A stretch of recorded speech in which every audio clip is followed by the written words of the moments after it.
Hey losers, I'm Coral. Welcome to my channel. If you're joining me for the first time, I mostly read things that are creepy and weird and unsettling. So if you're into that, welcome to the party. Today I am here with the books that I've read in the first half of December. I can't believe this month is already, where did it go? Where did this month go? Next week is the week of Christmas. What the frick? Honestly. And also, as you can see, my bookshelves have had a little revamping. They're not, well, I will say, the color coordination looks very nice. But I'm able now to spread them out. They don't have to be all stacked on each other to fit on my shelves, because my mom sent me a Christmas present that got here a little bit early. It got here this weekend, to kind of round out my bookshelves, some that fit underneath the windows in this room. So now my books can breathe. Their spines aren't gonna be all smashed and deformed from sitting on top of each other the wrong way for years and years and years. And now I can find them because they're alphabetized again. Because it was, I didn't know where anything was when they were color coordinated like that. And I did that because I was able to make stacks of books the same size in the same color, and that afforded me some space. But anyway, now I can see where things are. All the books by authors are together in nice little groups. That's just a little update on what's been going on. Sorry for the lack of content recently. I just finished up my semester at school, so my next couple weeks I'm going to spend editing videos that I've filmed and haven't had the chance to edit yet. And also, oh my god, filming stuff for the end of the year, filming stuff for the beginning of next year. It's just going to be very busy. Anyway, on to the purpose of this video. I have here some wrap-up stats for the first half of the month. I read 5 books total. 3 of these were off of my TBR, so those are books I owned previous to this year. I read 1,518 pages, which is about 101 pages per day. 4 of these books were horror. 1 was a romance. The oldest book I read this year came out in 1983, and the most recent, We Took a Little Trip to the Future. It comes out in 2025. As far as series, because I like to keep track of that, there was 2 books that started series that I read this month. One I think I will be continuing on with, and one was a Fear Street book that has a sequel. It's like, if I ever get my hands on the sequel, sure, I'll read it, but you know, those books are kind of collector's items, so, and especially the holiday themed ones, they do seem to be harder to find than others. So if I ever find Silent Night 2, I'd love to read it. But let's get into what I read, starting with Silent Night by R.L. Stine. This is one of the Fear Street super chillers. What apparently makes the super chillers stand out is they're a little more gory. They take a little step up from just the regular Fear Street books. And I think this is only the second super chiller I've read. I also read, actually at the beginning of the year, I was gonna say last year, but no, it was not last year. I read The New Year's Party. So another kind of holiday themed book. But Silent Night was published in 1991, and this was a great one to read at this time of year. I mean, obviously it takes place around Christmas, but I think what really made this feel super nostalgic is it's a group of teens working in a department store. So if you're younger than, if you're younger than your 30s, honestly, if you're younger than like 28 probably, I don't know if this will quite, I don't know, like, when you think of Christmas in the mall, does that mean anything to you? And it's okay if it doesn't, of course, but like that was such a huge thing. You know, I grew up in Minnesota, and so like the Mall of America, like that being decorated for Christmas, oh my God, like one of the most like beautiful things I ever remember seeing when I was a kid, just being like, oh my God, like it's like so beautiful. They'd have like the big huge Christmas trees and stuff, so crazy. So yes, very nostalgic because of like the mall setting in Christmas, during Christmas time, before Christmas. So we're following actually two people. The first person is Riva, and she's like one of those characters that's great to hate. She is the daughter of the man who owns these department stores, and he tasks her with giving out these vacation jobs, these Christmas vacation jobs. So of course, you know, over the holiday season, they need people to work these holiday jobs, and Riva kind of picks and chooses in kind of a mean bratty way who she's giving what sort of job, and she just really loves to piss people off, and she does not give a shit about it. And the other character we're following is her cousin Pam, who is from the less affluent side of town. She goes to Shady Side High School, you know. She calls Riva knowing that the department store has these jobs typically, and Riva tells her, oh no, sorry, we're fresh out of vacation jobs. And then she finds out that her boyfriend got one like that day, and she's like, what the fuck? This bitch. There's just many people who might want to like ruin Riva's day, let's say.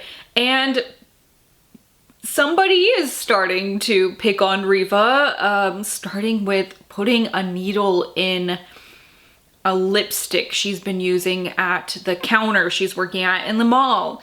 And things just escalate from there. So who's doing this and why? Like there's so many potential suspects, right? So I really liked this one. It felt so nostalgic. And the fact that like Riva was just so mean to everybody and like did not care. She like was gleefully mean, but not, I don't know, because sometimes there's like characters that are like super over the top and you're like, okay, whatever, right? But Riva was just like so perfect, I thought. So yeah, this was a lot of fun. Then I also read, and let's see, these two, Silent Night and Tricycle, were my two, there's a hair stuck in this book, were my two randomized picks so far this month. So Tricycle was my first one.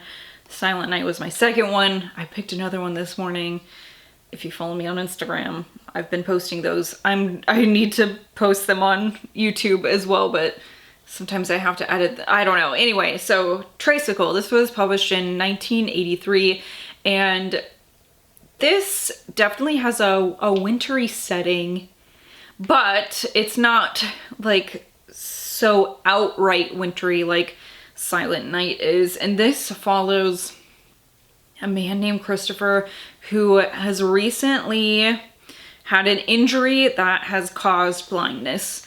So he's like new to his disability, trying to, you know, live and cope with it, having a hard time accepting the fact that this is something he might live with his, you know, for the rest of his life. He's a young man, he's a teacher, and he decides to take a position at a boys' boarding school where he went to school. And that makes sense. It's someplace where he is very familiar with, like the lay of the land and stuff like that. Not only that, but like some of the staff who were there when he was going to school are still there. So he takes his position, and right away there's this kind of ominous child named Simon who just like rides his tricycle around. Just like, he's quiet and he just watches, but you just hear his squeak, squeak, squeak, squeak of his little rusty tricycle everywhere. And Simon is the son of a professor who works at, I don't know, is he a professor or just a teacher? I don't know, a professor, I guess, who works at this boys' academy. And Simon's mother is also there. She's not a teacher or professor or anything, but she gets involved with some of the students there, which is really gross for a woman to be doing, obviously, because these are teenage boys. Therein lies the problem. Someone is hurting these boys that Simon's mother is having relationships with. And Simon's mom seems to almost like be afraid of him. So it's like, is it Simon? Could it be this evil little boy? Like, why is no one doing anything about it? Since there are these like deaths, they're all kind of chalked up to accidents, but are they accidents? Is it Simon? Could it possibly be this little boy, this sneaky little boy? And also, you know, now Chris is wrapped up in this. So, you know, you get the full story of what's going on.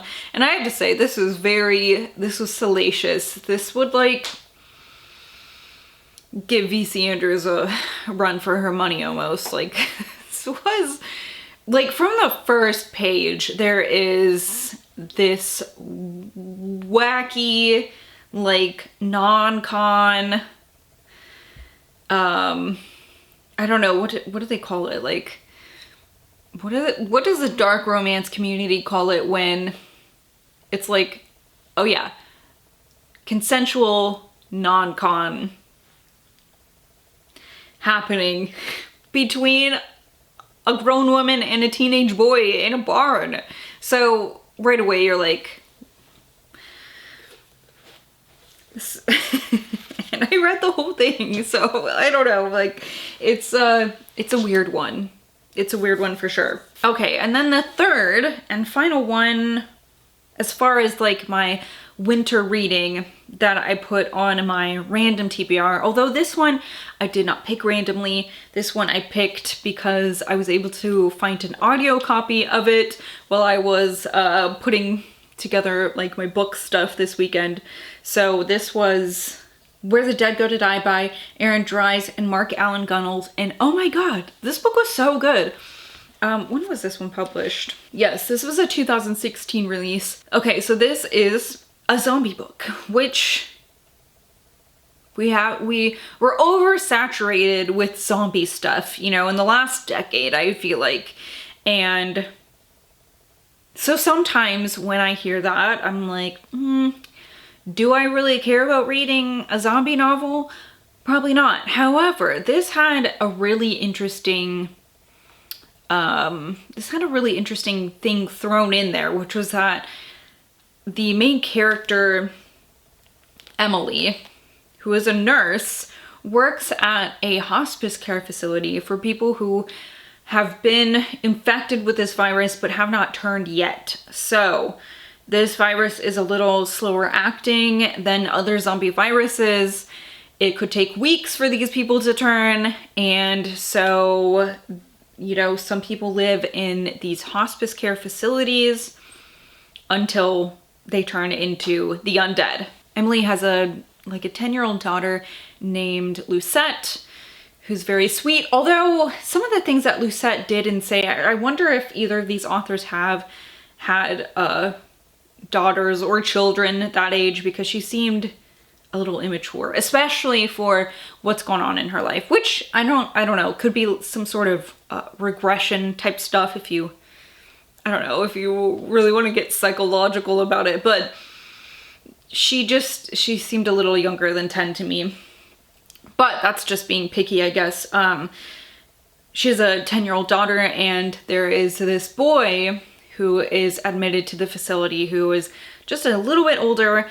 Emily really, you know, finds him sympathetic. So yeah, it's a book where there's a lot of like grief, obviously, a lot of emotion behind it, and boy, the ending was really, it sure was an ending in a good and really heartbreaking way. And the book itself has some illustrations in it, a few illustrations. so I don't want to show you anything that might be spoilery, but you know, the infected people, they get this like rictus grin before, you know, as their bodies are turning, so it's pretty creepy. Yeah, I just thought that this was really good, especially when you consider that it's a trope that I don't personally like really seek out, you know? So I thought that that was good. A great winter horror. It takes place in Chicago. There's a Christmas scene even, so there you go. If you're looking for some winter horror, perfect. These 3 books, there you go. Okay, and then for my non-winter horror, I do want to talk about At Dark, I Become Loathsome by Eric LaRocca. I have a advanced reading copy of this, an early release copy. This comes out January 28th, so at the very end of next month. I'm just going to talk on this very briefly because I'm going to do a more in-depth review, but this is about a man named Ashley who has lost his wife, and his young son has gone missing sometime after his wife's death, so he is a man who suffers immensely. He's got a lot of grief, and part of the way he works this out is by doing this strange ritual with strangers, and that helps him kind of cope with his own grief. But at some point he comes in contact with another young man named Jinx, and he just feels this very strange connection to him and can't really explain why. So that is really a very basic rundown of what happens in this book. Like I said, if you'd like to hear more about it, I'm going to be filming a more in-depth review. And then last, this big, oh my god, this big fucking chunky book. This is Nightshade by Keri Lake. My friend loaned me this book. I thought it was okay. There are things that I really liked about it. There's some things that I felt okay about. There's some things that I was just like, meh, about. But this is, you know, this is, one thing I will say is that this took a really long time for me to like really get into, really figure out what's going on. It takes you, it's one of those books where it's like you're in the modern present day world, but there's flashes to an undisclosed past time that seems like it could also be not our world. And also there is another world called Nightshade that's sort of like purgatory that comes into play with this, but the what is the character's name? Farron, right? Where is she? Anyway, that is her name. The main character, Farron, her father was studying this thing. He was like really obsessed with finding this, I don't know, unknown land or something like that. He was obsessed with it, and he went missing and is presumably dead. And so she's been like looking for her missing, presumably dead father, because she doesn't believe that he's dead. She believes that he is just missing. And in her search, she finds this person who says, I know exactly where your dad went. He went to this other land called Nightshade, and I can get you there, but it's almost like unaliving yourself. You basically have to unalive yourself to get there. So she does that. She meets this man who lives in this like manor there named Jericho Van Croy, and he's very broody, of course, and you have to find out, you know, she's really searching for her father because she knows that her father has gone to this place called Nightshade.